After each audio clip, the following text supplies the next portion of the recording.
중국이 중국했습니다. 탐나 속의 작은 중국. 중국 자본이 이토록 탐나를 점령한 상태입니다. 여의도 면적의 85%, 250만 제곱미터. 무조건 넓습니다. 자, 거대한 복합 리조트입니다. 여기서 애들 데리고 노는 놀이공원도 있고, 카지노도 있고요. 면세점도 있고, 수백 동의 리조트 콘도도 있고, 레스토랑, 각종 몰, 다 있습니다. 테마파크의 일일 최대 수용 인원 1만 8천 명이랍니다. 한국인이 좋아하는 거는 여기 다 있습니다. 카지노가 있다는 것은 이거는 대단한 혜택인데. 여러분 안녕하십니까? 오전에 차례는 잘 지내셨는지요? 자, 이제는 좀 쭉 쉬면서 제주를 구경 한번 해보실까요? 여기는 안덕면에 있는 거대한 중국 자본이 만든 작품인데 벌써 드론으로 보셔도 입이 떡 벌어지지 않습니까? 제주 여행을 오셔가지고 주로 관광지로 많이 다니고 하기 때문에 이런 거는 특별히 제가 보여드리지 않으면 저런 게 있었나 하면서 아무도 관심을 안 두는 곳입니다. 그러니 강우발이 계속해서 이런 큰 무디기들을 보여드리는 게 관심이 없으면 보이지 않기 때문에 그렇습니다. 심지어 제주 현지인들도 수십 년을 제주에서 살아오면서 이런 게 있었나 하는 정도로 의식적으로 보지 않으면 모르니 일반 육지에 계시는 분들은 어떻게 알 수가 있겠습니까? 그리고 이렇게 강발이 여러분을 모시고 헬기로 시찰로 보여드리지 않으면 규모가 이 정도로 거대한지도 알 수 없습니다. 그리고 이것을 현지 언론에서 다루었다 하더라도 몇 줄의 기사문 또 입구 사진 컷 그 정도에 불과하기 때문에 기사문 한 줄 읽거나 말거나 그 정도로 묻혀버리고 맙니다. 이런 거대 중국 자본을 보여드리는 이유는 이만큼 제주나 인천 이런 곳에 중공 자본이 엄청나게 들어와 있다는 사실을 알려드리고 또 그것을 반드시 비판을 하거나 찬양을 하거나 선악을 따지자는 그런 측면이 아니고 알고는 있어야 된다는 이런 뜻입니다. 자, 모르고 있는 것과 아는 것과는 다른 문제니까요. 정말 중국 같지 않습니까? 중국 본토에 하루가 다르게 올라가고 있는 건축물들. 자, 일설에는 그 아파트를 다 채우려면 30억 인구가 있어야 된다고 말을 합니다. 현 중국 인구의 2배 정도가 있어야 되는 것이지요. 언젠가는 저도 중공의 유령 아파트 한번 촬영해 보고 싶습니다.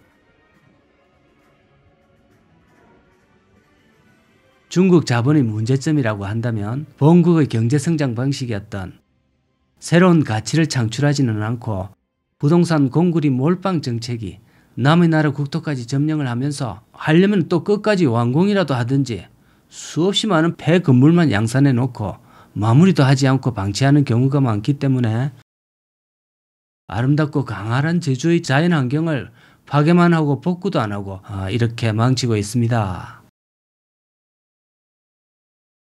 여기 신화월드 지역도 면적이 여의도의 85%라고 하니까 정말 무시할 수 없는 수준의 엄청난 면적이고 초창기에는 이 수많은 숙박객을 수용할 수 있는 넓은 부지에서 배출하는 하수가 역류를 했다고 하는데 감사 결과 제주도가 신화월드에 특혜를 제공했다고 드러났습니다.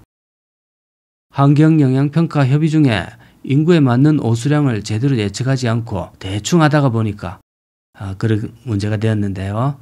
저거가 그러면 안 되죠. 제가 업로드하는 제주의 난개발 시리즈에는 거의 제주시의 특혜가 빠지는 곳이 별로 없습니다. 또 현관에는 중국 자본의 면적이 제주 지역의 1%밖에 안 된다. 뭔 호들갑이냐 이런 소리가 있던데 그것은 한라산이나 곶자왈 등 국립공원이나 비거주 지역을 포함한 전체 지역의 1%니까 그러한 지역들을 제어하고 계산하게 된다면 그 비율이 엄청나게 올라가게 됩니다. 그러니 단순히 수치상 1%라는 이런 문제는 아닙니다. 여기 신화월드는 상하이 출신의 양 회장이라는 사람이 중국 본토의 신도시 개발로 막대한 돈을 벌고 재벌 반열에 들어서고 그 돈을 그대로 제주에 2조 원을 투자해서 신화월드를 만들었다고 합니다. 결국 부동산 개발로 번 돈을 또 부동산 개발로 이어지게 된 것이지요. 식당에 성공하면 그 식당을 2호점, 3호점 여는 것과 똑같은 이치입니다. 이 제주도가 아마 한 2호점 정도 되는 것 같습니다. 메르스, 사드, 코로나 등으로 난항을 많이 겪었고 2018년 개장할 때부터 계속 고전했다고 합니다. 애초 계획은 중국인과 외국인들을 상대로 콘도, 리조트, 카지노 이런 것을 중심으로 사업을 기획했는데 외부 악재가 터지면서 적자를 계속 기록했답니다.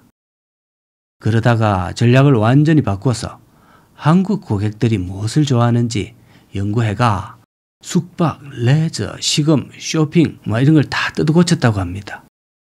그래서 현재는 한국인들도 중국 자본인 것을 모르는 상태로 애들을 데리고 많이 가고 있습니다. 그러니까 중국 자본이니까 가지 마라 이런 말이 아니고 여기가 중국 자본이라는 것은 최소한 알고 가라는 이런 뜻입니다. 하여튼 중국 이 친구들은 콘도와 리조트 이런 것밖에 모르는 것 같습니다. 그나저나 오늘 설인데 그러고 보니 여러분 세뱃돈은 좀 나갔는지 모르겠네요. 세뱃돈을 많이 이제 나가야 되는 그런 연식들이신데 요즘은 만원 주기가 참 미안하다고 하는 시대입니다. 그래서 차라리 서로 안 주는 쪽으로 간다고 하는데 만원 받는 쪽도 짜증날 수가 있거든요. 주고 욕먹을 수 있습니다. 예전에 저는 기억을 더듬보면 세뱃돈으로 짠돌이한테는 10원이나 20원 정도 받은 적도 있고 그랬거든요. 상당히 좀 살짝 짜증이 났었는데 그래도 한 500원에서 1000원 정도 받을 수 있으면 보편적인 세뱃돈이었습니다.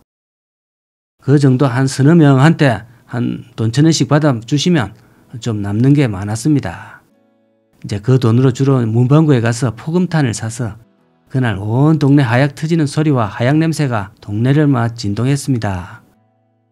또 그 다음 날에는 주로 그 받은 돈으로 주로 이번 동시 상영 영화를 좀 많이 보러 갔었거든요. 이때는 명절에 맞춰서 007 같은 대형 영화가 빅히트작이 좀 많이 나왔습니다.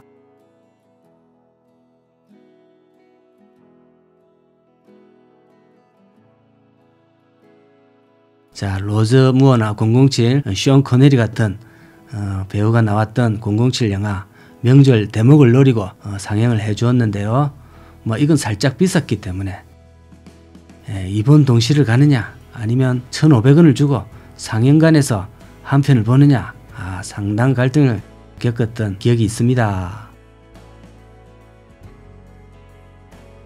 자, 여러분들 예전의 기억을 한번 더듬어 보시고 새해도 복 많이 받으시고 올해 2024년도에도 많이 좀 봐주시기를 부탁드리겠습니다. 감사합니다.